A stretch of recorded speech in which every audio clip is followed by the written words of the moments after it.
Hey guys, what's going on? This is Lisa. Thank you for joining me on Lisa Goes Eco-Friendly. If you are new to my channel, I'm asking you, please hit that subscribe button and also the bell icon so that you know every time I upload a new video, because I got some great stuff coming up today. Stay tuned. All right, so before we get started today, I've got some, obviously, because I have a big tree behind me, I've got some Christmas stuff to share with you, but I wanted to sincerely say thank you to each and every one of you who has subscribed, watched my channel, is being supportive, not only here, but also on Instagram. You can follow me on Instagram at Lisa Goes Eco-Friendly, and I would love it if you would subscribe over there and watch my posts, and likewise, I will check you out as well. Today, I'm going to show you how I am getting ready for Christmas and trying to be a little bit less wasteful, because that's kind of the whole point of this channel and my journey that I'm documenting here, going to a more zero waste, eco-friendly and less wasteful lifestyle. And so, you know, Christmas is part of that, right? We have holidays and we buy gifts for people and we use wrapping paper and ribbons and boxes and all kinds of things. So today I'm going to show you how I'm either recycling, reusing, thinking about alternative gifts to give. In fact, non-material gifts that I'm going to be giving. And we're going to profile some really important organizations that you can use as a suggestion for people who, especially adults and folks that are very difficult to buy for. So stay tuned for just a moment and we are gonna get rolling with some of that. So we're going to start today with our 16-year-old artificial tree. Actually, we did buy it in 2005 because the tree lot had some really nasty looking trees and they were full price and they wouldn't discount them. So we said, you know what, forget it. We're going to go in and we're going to actually buy an artificial tree. And we're also the kind of people who don't have trees that look like a department store, like they're not all matchy-matchy. If you like that, that's great, but we don't. We're kind of sentimental folks, and we tend to keep our ornaments forever. In fact, we have ornaments here that were from when I was a kid, which is a while ago.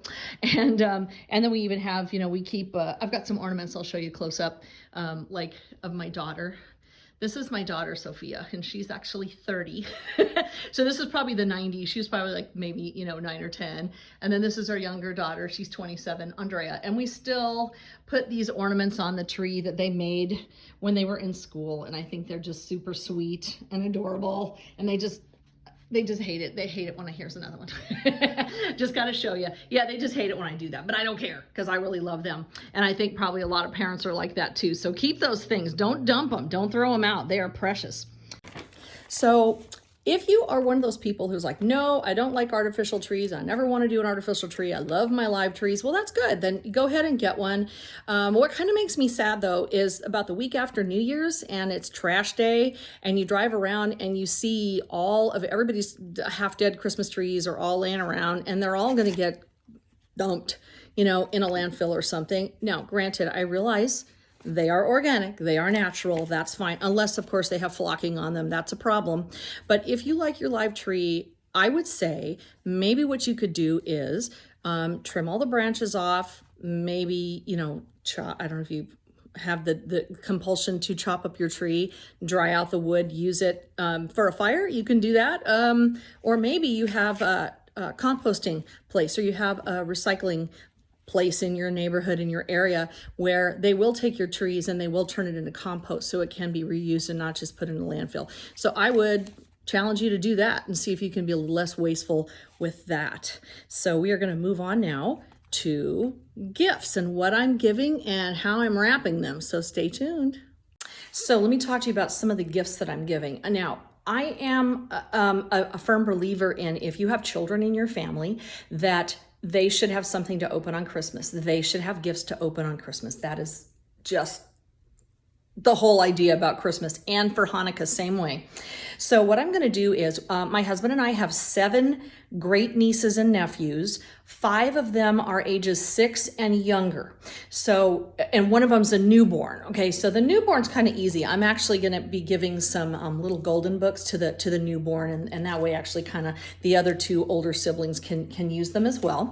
But I've decided that I'm going to give each one of the younger ones a toy. So it'll be something small though. It's not going to be a gigantic thing. And my 2 older nieces, who are middle school and high school, are going to be getting electronic gift cards, because I don't know what they're into, right? It's kind of, once they get to be like more than 10 or 11, you kind of don't know what to give them anymore. So I'm like, okay, well, if they want to go purchase something, that's fine. Each one of them is going to get a small box of candy, except for the newborn. So 6 of the 7 will get a little box of candy that's in paper, okay, and the little paper cups from one of our local, like the best, if you guys know Southern California, you know C's Candies, or California in general. If you know C's Chocolates, they are the best chocolates I have ever tasted in my entire life, and I have tasted a lot because I love chocolate. So there you go.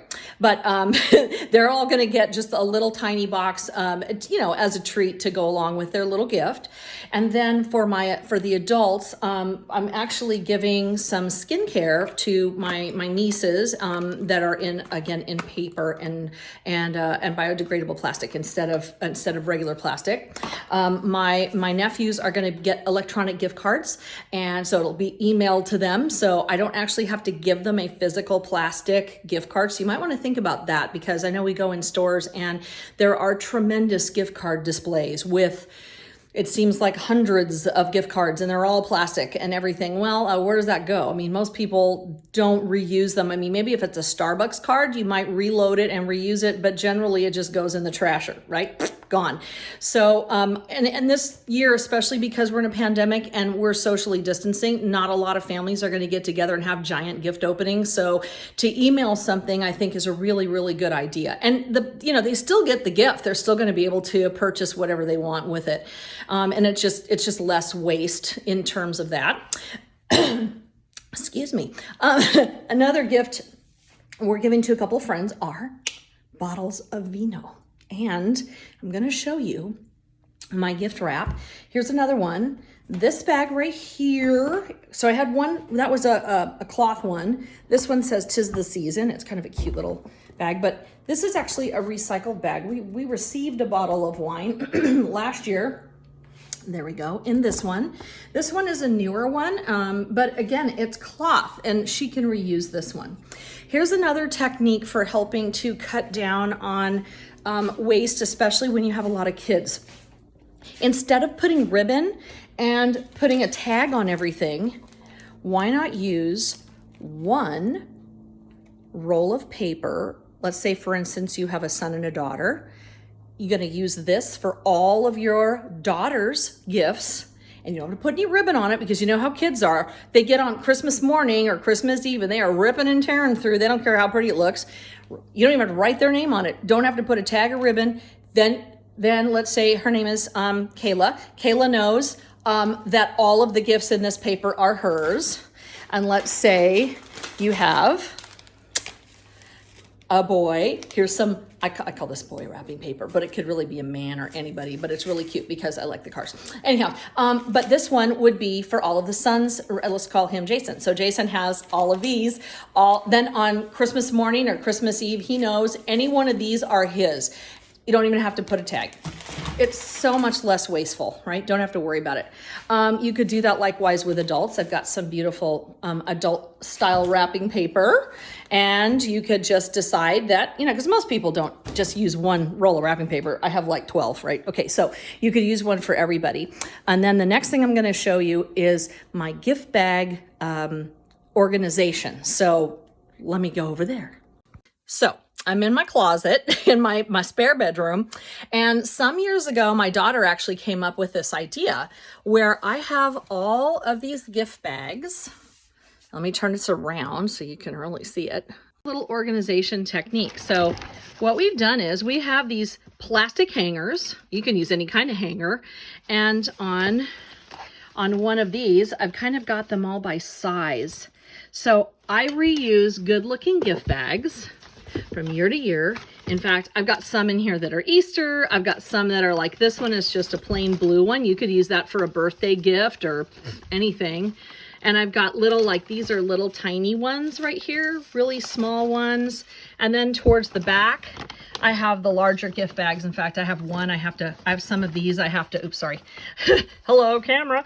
I have some of these that I have to turn to the side because they're so large. But this is a great way to recycle and reuse your gift bags and organize them, because I tried putting them in a bin and man, did they get crumpled and squished. But if you hang them like this, they really, you can just use them from year to year. And that's, again, a less wasteful thing.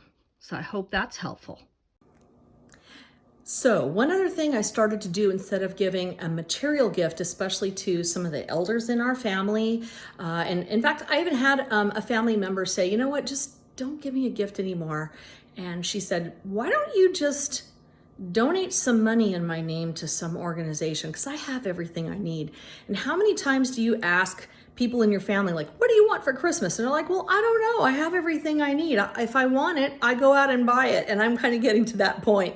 So I thought, wow, that's really a great idea. So every year I've been donating to different organizations. I don't always use the same one, but I'm actually going to show you some catalogs that I've received because I have donated to these organizations. And these would be great suggestions. What happens is you can donate, you know, $20, $50, $100, whatever you want.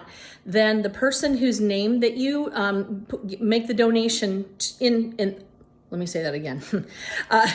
The person whose name in which you're doing the donation. Does that make sense? Okay, anyway, so you donate, and then that person gets an email that says, so-and-so, that would be you, donated X number of dollars for the following thing. And they will tell you, is it going to go to an individual? Is it going to go to a community? Is it, what is it going to go for? And they will explain what it is. And so I'm going to give you some ideas on what to do. And I'm going to link them all down below so that you can go directly to them if you would like to do that instead of buying a material gift for somebody who, like, really, my almost 94-year-old mother-in-law doesn't need another sweater. You know what I'm saying?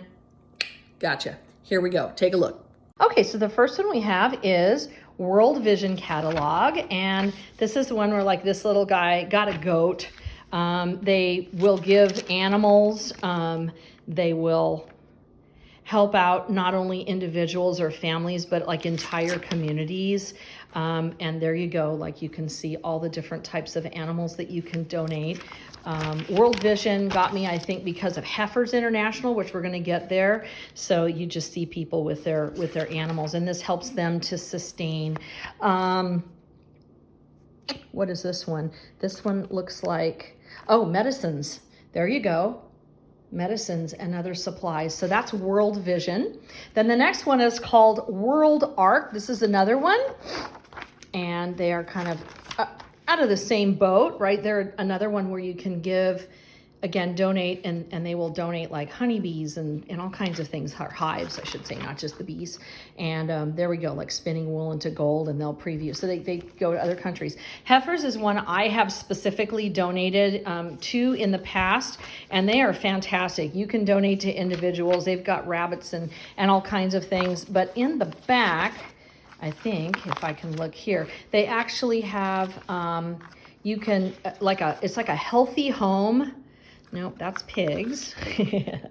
Let's see where we can get to, but teach people how to start a business. So there you go. So that's another thing too. So again, you're giving a gift that's like a starter. There we go. Water for life, cooking for a healthier planet. So like you actually can donate stoves.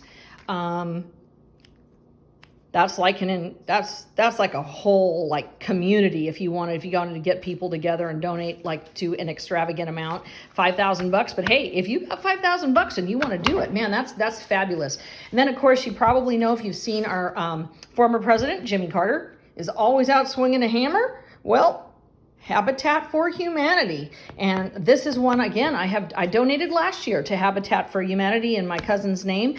And they actually help people here in the United States. They build homes for folks all over. And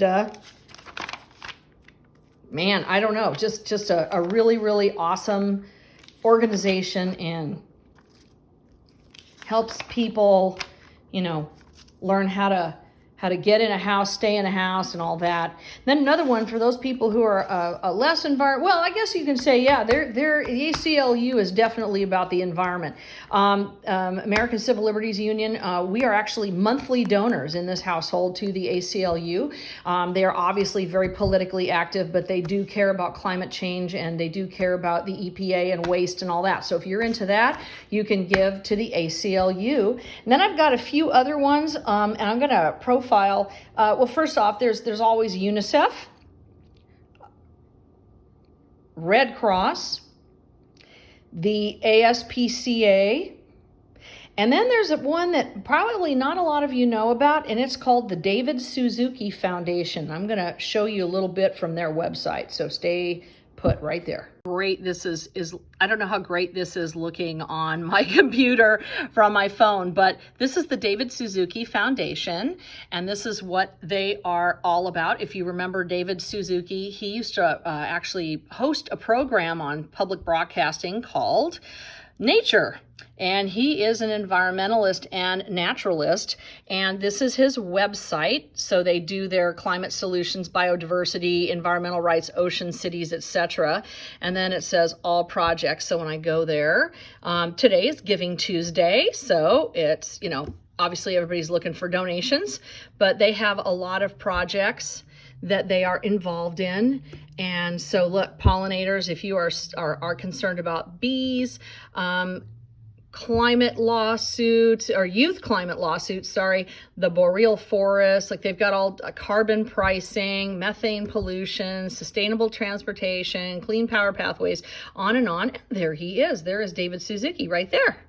So this would be a fantastic place. If you can help, you can donate there, and this would be a wonderful way to donate in someone's name. So there's a nice little tip for you. This is a different, maybe a lesser known foundation, but they do tremendous ecological work. So there's some suggestions for you. So I hope that that has been helpful to you, that you're able to implement some of these tips and tricks, and some of maybe give to some of these organizations and be a little less wasteful as we inch closer to Hanukkah and Christmas and Kwanzaa and New Year's and all the holidays, whatever you celebrate. Hope it's a merry one. And please, again, if you have not hit the subscribe button or the icon button, bell icon, that's that thing, that little thing. Anyway, so if you haven't hit that yet, if you do that for me, I would really appreciate it. And stay tuned on my channel. We will have another video coming up real soon. It's our December challenge, and we will detail that shortly. Take care, guys. Bye-bye.